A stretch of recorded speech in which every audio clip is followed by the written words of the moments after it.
અમરેલીમાં રાજ્યમંત્રી કૌશિકભાઈ વેકરિયાના જન્મદિવસ નિમિત્તે વિદ્યાર્થી સન્માન સમારોહ યોજાયો। નમસ્કાર, ગુજરાત 24 ન્યૂઝમાં આપનું સ્વાગત છે।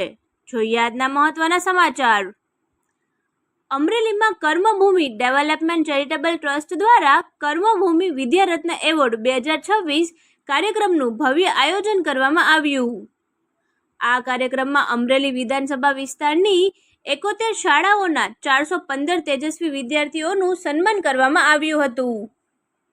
શિક્ષણ ક્ષેત્રે ઉત્કૃષ્ટ પ્રદર્શન કરનારા વિદ્યાર્થીઓને પ્રોત્સાહન આપવા માટે આયોજિત આ કાર્યક્રમમાં સરકારી ગ્રાન્ટેડ અને ખાનગી શાળાઓના ધોરણ 10 અને 12ના બોર્ડ પરીક્ષામાં શ્રેષ્ઠ પરિણામ મેળવનારા વિદ્યાર્થીઓને એવોર્ડ અને પ્રમાણપત્ર આપી સન્માનિત કરવામાં આવ્યા હતા।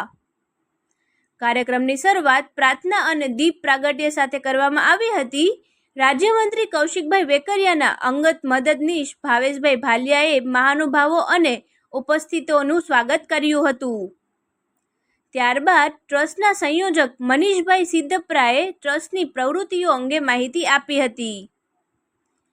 આ પ્રસંગે રાજ્યમંત્રી કૌશિકભાઈ વેકરિયાએ જણાવ્યું હતું કે શિક્ષણ વ્યક્તિ અને સમાજના વિકાસનો મજબૂત પાયો છે।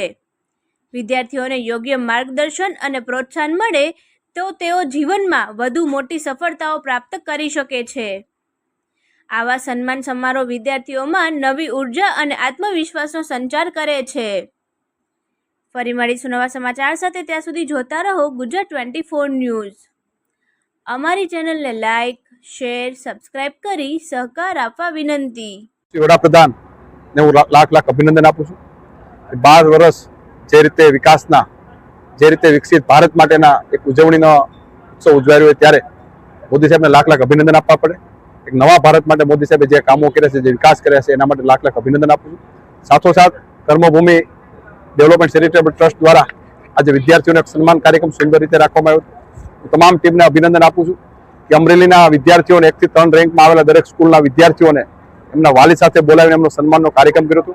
દરેક વિદ્યાર્થીને સારી રીતે પ્રોત્સાહિત કરી શકવી એ પ્રકારના કાર્યક્રમનું સુંદર આયોજન સમગ્ર ટીમ દ્વારા કરવામાં આવ્યું હતું।